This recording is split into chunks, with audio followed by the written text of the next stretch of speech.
আমি এই বিল্ডিংয়ে কাজ করি। আজ মোটামুটি আমি 2 মাস থেকে পয়সা চাইছি, আমাকে পয়সা অল্প অল্প দিচ্ছে। 2বার বন্ধ হয়ে গেছিলো, কাজটা বন্ধ হয়েছে, তাও টাকা দেয় না। আমার পাটা আমার সব নষ্ট হয়ে গেছে। আমি 8 লাখ টাকা এই যেখান থেকে হিসেবে হয়েছে আমি টাকা পাবো, ওপরে আবার আমার পিলিয়ার ডালা 3 লাখ টাকা। আমি টাকা চাইছি, টাকা দেয় না। এবারে কাজ আরামবাগে কমার্শিয়াল বিল্ডিং নির্মাণ কাজকে ঘিরে ফের বিতর্ক। এবার মালিক ঠিকাদারের পাল্টাপাল্টি অভিযোগে আরামবাগ বাসস্ট্যান্ড সংলগ্ন নেতাজি স্কোয়ারের পাশে একটি কমার্শিয়াল বিল্ডিং নির্মাণকে ঘিরে প্রশ্ন। অভিযোগ ছিল প্রয়োজনীয় ছাড়পত্র ছাড়াই নির্মাণ কাজ চলছে। সেই অভিযোগের পর সরকারি আধিকারিকরা এসে নির্মাণস্থল মাপজোকও করেন এবং মামলার নিষ্পত্তি হয়। এরই মধ্যেই নতুন করে বিতর্ক তৈরি হয়েছে নির্মাণ কাজের গুণমান, মালিক ঠিকাদারের মধ্যে বকেয়া টাকা নিয়ে। অভিযোগ, মুর্শিদাবাদ থেকে অল্প বয়সী মিস্ত্রি এনে নির্মাণ কাজ করাচ্ছিলেন ঠিকাদার শেখ লস্কর। কাজের বিভিন্ন ত্রুটি নিয়ে মালিক শেখ শাহজাহান চৌধুরী কথা বলতে গেলে তাকে ধাক্কা দিয়ে ফেলে দেওয়ার অভিযোগ ওঠে ঠিকাদারের বিরুদ্ধে। যদিও সেই অভিযোগ অস্বীকার করেছেন ঠিকাদার শেখ লস্কর। তার দাবি, কাজের টাকা তাকে অল্প অল্প করে দেওয়া হচ্ছে, অথচ এখনও তার টাকা পাওনা রয়েছে। ইঞ্জিনিয়ার ঘটনাস্থলে এসে কাজ পরিদর্শন করলেও কোনো গাফিলতি পাননি বলেই দাবি তাঁর। ঠিকাদারের আরও অভিযোগ, কাজ পাইয়ে দেওয়ার নাম করে তার কাছ থেকে অতিরিক্ত 2 লক্ষ টাকা নেওয়া হয়েছে। ম্যানেজার এবং মালিক মন্টুর বিরুদ্ধেও মারধরের অভিযোগ তুলেছেন ঠিকাদার। অতিরিক্ত 2 লক্ষ টাকাও নেওয়া হয়েছে বলে অভিযোগ করছেন ঠিকাদার। অর্থাৎ একই নির্মাণ কাজকে ঘিরে এখন সামনে এসেছে দুপক্ষের একাধিক অভিযোগ, পাল্টা অভিযোগ। ঘটনাকে কেন্দ্র করে এলাকায় তৈরি হয়েছে উত্তেজনা। প্রশাসনের কাছে তাই একটাই দাবি, পুরো বিষয়টি নিরপেক্ষভাবে খতিয়ে দেখে প্রকৃত সত্য সামনে আনা হোক। অভিযোগ মানেই অপরাধ প্রমাণ নয়, তদন্তই বলবে আসলে গলদ কোথায়। খবরটি ভালো লাগলে অবশ্যই আমাদের চ্যানেলটি ফলো, খবরটি শেয়ার করে পাশে থাকুন। আপনারা দেখছেন খবর আরামবাগ, যে কথা কেউ বলে না, আপনার পাশে, আপনার সাথে। আমি এই বিল্ডিংয়ে কাজ করি। আজ মোটামুটি আমি 2 মাস থেকে পয়সা চাইছি, আমাকে পয়সা অল্প অল্প দিচ্ছে। 2বার বন্ধ হয়ে গেছিলো, কাজটা বন্ধ হয়েছে, তাও টাকা দেয় না। আমার পাটা আমার সব নষ্ট হয়ে গেছে। আমি 8 লাখ টাকা এই যেখান থেকে হিসেবে হয়েছে আমি টাকা পাবো, ওপরে আবার আমার পিলিয়ার ডালা 3 লাখ টাকা। আমি টাকা চাইছি, টাকা দেয় না। এবারে কাজ ভুল দেখাচ্ছে, এটা ভুল হয়েছে, ওটা ভুল হয়েছে। ইঞ্জিনিয়ার বোঝাইতে না, এগুলো ভুল নয়, এগুলো একটু ব্যথা কোনার কারণে হয়েছে, মানবে না। নোংরা ভাষায় বলছে, এর ইঞ্জিনিয়ার মানি না ইঞ্জিনিয়ারকে। আমি যেটা বলবো সেটাই। তাহলে ইঞ্জিনিয়ার রেখেছে কি করতে, ওরা ইঞ্জিনিয়ারের কথা শুনবে না। পয়সা চাইছে বলে মারধর আমাকে। কতজন মিলে মারধর করেছে? 2 জন মিলে করেছে, শাহজাহান চৌধুরী আর মন্টু।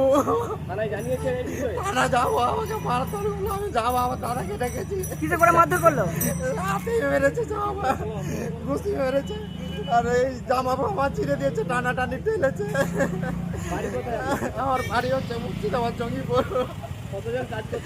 আমার কাজ এখানে মিনিমাম 20 জন করে। আজ বৃষ্টির জন্য 9 জন হাতে নিয়ে ওই মোটামুটি 10 জন মতো আজকে কাজ করছিলাম এখানে। পয়সাও দেয় না, আর এরকম মারধর আমাকে।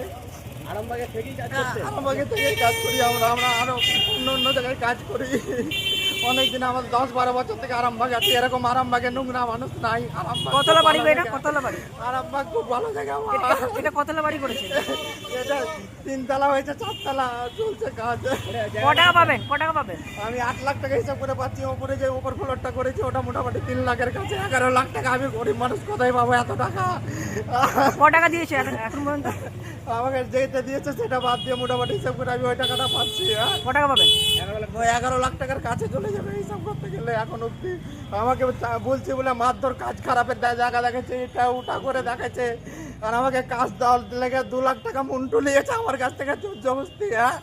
নিচেই নিয়েছে, উনি মাস্তানি করেছে, মাস্তানি ট্যাক্স। উনি মাস্তানি ট্যাক্স চাইছে। দালাল আমার কাছে টাকা চাইতে গেছে, 11 লাখ টাকা পাবে, টাকা পেয়েছে। মারধর কি নাম আপনার? আপনার নাম? করছে। এই জায়গাটা কোথায়? জায়গাটা হচ্ছে আরামবাগ হসপিটাল মোড়। এই রড মিস্ত্রি এই বিল্ডিংয়ে কর্মরত।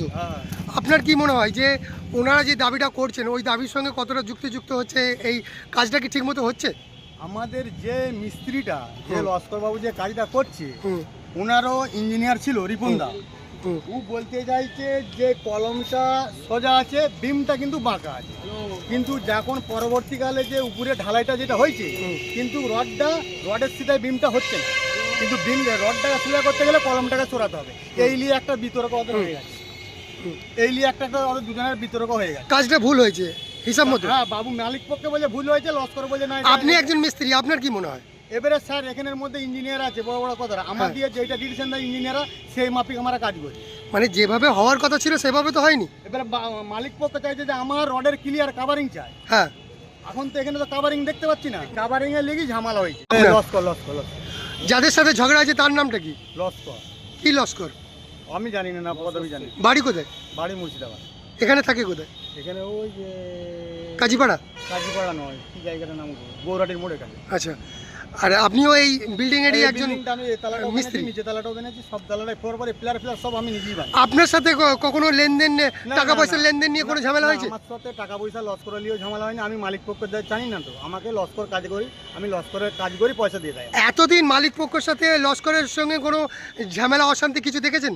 আমি এখন পর্যন্ত কই ঝামেলা পক্ষে দেখি না, আজকেই দেখি। মালিক কোনোদিন তেরে গেছে লস্করের সাথে হাতাহাতি বচসা কোনোদিন দেখেছেন? না না না না, সেরকম ওদের ভিতরে কি হচ্ছে আমি জানি না, কিন্তু আজকে আমি যেটা দেখলাম সেটা দেখলাম যে আজকে একটু ঝামেলা দুজনের মধ্যে হলো, তর্কি হয়েছে? তর্কাতর্কি হয়েছে। কি নাম আপনার? আমার নাম আসুর আলী মল্লিক, আপনার বাড়ি? পাটপুর। একটা ঝামেলার সৃষ্টি হয়েছে, যে অভিযোগ নাকি শ্রমিকদেরকে মারধর করা হয়েছে, কি বলবেন? শ্রমিকদেরকে কেউ মারধর করে না। আর ওই আমার 65 বছর বয়স, আর ওর হচ্ছে 28 বছর বয়স, আমি ওকে মারতে পারবো? কিন্তু উনি ও যে- আমাকে ধাক্কা মেরে ফেলেছে যখন আমি ওকে কাজগুলো ঘটনাটা করেছি। কিভাবে ঘটলো, শুরুটা ও কি? আমার যে ঢালাইয়ের কাজ হয়েছে, আমার যে কলম হয়েছে, একটা দুটো তিনটে চারটে পাঁচটা ছটা কলম হয়েছে, আর গোটা চারেক কলম ওর আউটলাইন করে দিয়েছে, মানে বিম থেকে বেরিয়ে গেছে। ওই কথাটা ওকে বলা হয়েছে। আমরা যখন দেখি তখন ওকে জিজ্ঞাসা করি যে কাজ কলমগুলো যখন করেছো, এই কাজগুলো এরকম হলো কি করে, আউটসাইড হলো, তাহলে এর তো অ্যাক্সিডেন্ট পরে ভবিষ্যতে যদি কোনো অ্যাক্সিডেন্ট হয় তার লাইবিলিটি কে নেবে? তা তোমাকে আমাকে কাগজে লিখে দিতে হবে যে এর থেকে কোনো এই লাইবিলিটি আমার নয়, তোমার লাইবিলিটি, তুমি কাজ করছো তোমার লাইবিলিটি। এই কথা ওকে বলা হয়েছে। তাতে ও উত্তেজিত হয়ে আমার সঙ্গে ধাক্কাধাক্কি করেছে, আমাকে টিলে ফেলে দিয়ে যে প্যান্টটা ছেড়ে দিয়েছে। দিয়ে ও যত মুর্শিদাবাদের লোক আছে যারা এখানে কাজ করে সব মুর্শিদাবাদের মিস্ত্রিদেরকে ডেকে নিয়েছে, আর কাঁদছে, কেঁদে ও সাংবাদিকদের সামনে কেঁদে অভিনয় করে যে আমি 11 লক্ষ টাকা ওকে দিইনি নাকি, ও পাবে আমাদের কাছে। কাজ এখন ইনকমপ্লিট, কাজ এখন হচ্ছে যে কমপ্লিট হয়নি, টাকা পাওয়ার তো প্রশ্ন নেই। আমি 42-43 লক্ষ টাকা ওকে দিয়েছি, ও যদি কাজ করে থাকে 45 লক্ষ টাকা কি 55 লক্ষ টাকা, তাহলে তার হিসেব করে যদি 10-12 লক্ষ টাকা পাই নেবে। এটা নিয়ে কাজের গাফিলতি নিয়ে আমাদের সঙ্গে বচসা হবে। আর মারধরের কথা এটা সম্পূর্ণ মিথ্যে কথা, ও মিথ্যে কথা ও বলে না। ওনারা অভিযোগ করছেন যে আমরা বাইরে থেকে এসে কাজ করছি বলে উনি স্থানীয়, সেই হিসাবে উনি বাইরে থেকে নিজের লোক গায়ের এসে জোর কাজ করেছে, আমরা- জোর দেখাচ্ছেন এবং সবাই মিলে মারধর করেছে। কথা, আর যদি বাইরে থেকে লোক নিয়ে এসে আরামবাগে যত কাজ হয় মুর্শিদাবাদের লোকেরাই করে। এবার ও মুর্শিদাবাদের লোক এসেছে আমার কাছে কাজের জন্য। এবার যখন কাজ আমি ওর আধার কার্ড দেখেছি, ওর পরিচয়পত্র দেখেছি, দেখে ওর সঙ্গে আমরা একটা এগ্রিমেন্ট করেছি, করে ওকে কাজ দিয়েছি। তো সেই মতোই কাজ তাহলে করছে। বকেয়া agreement- টাকা না দেওয়ার অভিযোগটা উঠছে। মিথ্যে কথা, টাকা কাজ কমপ্লিট হলে তবে তো হিসাব হবে। আর ওই যেটা হয়েছে, যেটা যে তর্ক বিতর্ক হয়েছে, ওই কলম তৈরি করা নেই, কলমটাকে ও যেটা করেছে এই কলমটা বেলাইন করেছে, রিস্ক করে দিয়েছে কলমটা। এই জন্য ওর সঙ্গে তর্ক বিতর্ক হয়েছে যে কেন তুমি এই ধরনের কাজ করলে। যখন আমার ম্যানেজারকে বলতে যাচ্ছে যে তুমি এই কাজগুলো ভুল হচ্ছে, ওই প্লাইগুলো পচা প্লাইগুলোকে সরাও, তখন মিস্ত্রি কেন দিয়েছে বাচ্চা মিস্ত্রি, তখন বলছে আমার সবাই মিস্ত্রি। মানে ও কাজ না করে, আর ও হেড মিস্ত্রি কাজ নিয়েছে, কাজের মাথায় আসেনি, শুধু টাকা যখন প্রয়োজন হয় তখন আসে। ওই তো আমি 1 সপ্তাহ আগেও 50,000 টাকা পেমেন্ট করেছি। এখন কি চাইছেন বিষয়টা? কাজ করুক ও আমার কাজ করুক, কাজ কমপ্লিট করে দিয়ে এই যে ভুলগুলো আছে ভুলগুলো ঠিক করে নিক। আমার ইঞ্জিনিয়ারের পরামর্শ অনুযায়ী কাজটা ঠিক করুক, করে ও কাজ করবে, কাজ করে টাকা পয়সা পাবে, যেটা বুঝে নিয়ে চলে যাবে। তখন যখন টাকা দেবো না তখন সাংবাদিকের ডাকু, থানা আছে, পুলিশ আছে, কোর্ট আছে, কাছারি আছে, জানাবে অভিযোগ যদি আমি কাজগুলো টাকা না দিই। আর ও তো 50 লাখ টাকার কাজ করছে, আমার তো 3 কোটি টাকার বিল্ডিং, আমি ওর 50,000 টাকা মাত্র, তাহলে 42 লক্ষ টাকা পেমেন্ট করলাম কী করে? এই বিল্ডিংটা আপনার? আমি আছি অংশীদার বিল্ডিং, আমি একজন অংশীদার আছি। কি নাম আপনার? শাহজাহান চৌধুরী। এই বিল্ডিংয়ে কতজন অংশীদার আছে? 12 জন। এই জায়গাটা আমরা বাসটা আজকে করছে কেন? 2 লাখ টাকা ও দিল কেন? ও ঘুষ দিল কেন? না না, ওই তো মিথ্যে টাকা যে কথা ও নিয়েছে আমাকে বলুক ধরা যে হয়েছে, টাকা দিয়েছে। ক্যামেরায় দিতে হবে। ও আমি কাজ দেখাচ্ছি, আমাকে ধাক্কা লামিয়ে ফেলে দিতে যাচ্ছে, তখন সাজান ভাই বলেছে তখন ফেলে দিয়েছে। এবার তখন আমরা ঠেলাঠেলি হয়েছে, মিথ্যে কথা বলবো না। আর ও তো পুরো মিথ্যে কথা বলছে, তোমরা রিপোর্টার বুঝতেই পারবে ও কি করতে চাইছে। ও এখানে কাজ না করে চলে যেতে চায়। আর ওই প্লাইবোর্ড গুলো না মারা মনে হচ্ছে ওকে দেখে মনে হচ্ছে মারধর করেছে। না না, রিপোর্টাররা ভালো জানে এসবে, দেখে মনে হচ্ছে কি মারধর করেছে। ও নাটক করছে, এখানে আর কাজ করবে না, টাকা বেশি লিয়ে আছে, ও চলে যাবে। 11 লক্ষ টাকা পাবে এরকম বলছে। কাগজ কলম কাজ করতে হবে তো, 11 লক্ষ টাকার হিসাব, কাজটা করতে হবে তো। কাজ কমপ্লিট হয়ে যায়, একটা ফ্লোরও কমপ্লিট হয়নি, কিন্তু কাজ যে দেখালাম প্রত্যেকটা খুঁটিকে আউটলাইন করে কত দিই। টাকা দেওয়া হয়েছিল ওকে? প্রায় 42 লক্ষ টাকার উপরে। যাতে খাতায় কলম ঠিক অ্যাকচুয়াল মনে না তো 42-43 লক্ষ টাকা আপনি দিয়ে। এই বাড়ির কোন দায়িত্বে আছেন? আমি দেখাশোনা করি। আমার কি ম্যানেজার। নাম আপনার? আমার নাম মন। ইয়াম্মা কোম্পানি অনুমোদিত আরামবাগ মহকুমার একমাত্র মেইন ডিলার আমনা অটো সাপ্লাই এখন বিশ্বমানের শোরুম নিয়ে হাজির হয়েছে আরামবাগের গড়বাড়িতে। বাইক ও স্কুটারের লেটেস্ট কালেকশন ন্যায্য মূল্যে পেয়ে যাবেন আমাদের এখানে। অত্যাধুনিক মেশিন, কম্পিউটারের সাহায্যে গাড়ির সমস্ত ফল্ট চিহ্নিত করা এবং কোম্পানি ট্রেনিং প্রাপ্ত মেকানিক দ্বারা গাড়ির সার্ভিসিং করার সুব্যবস্থাও রয়েছে।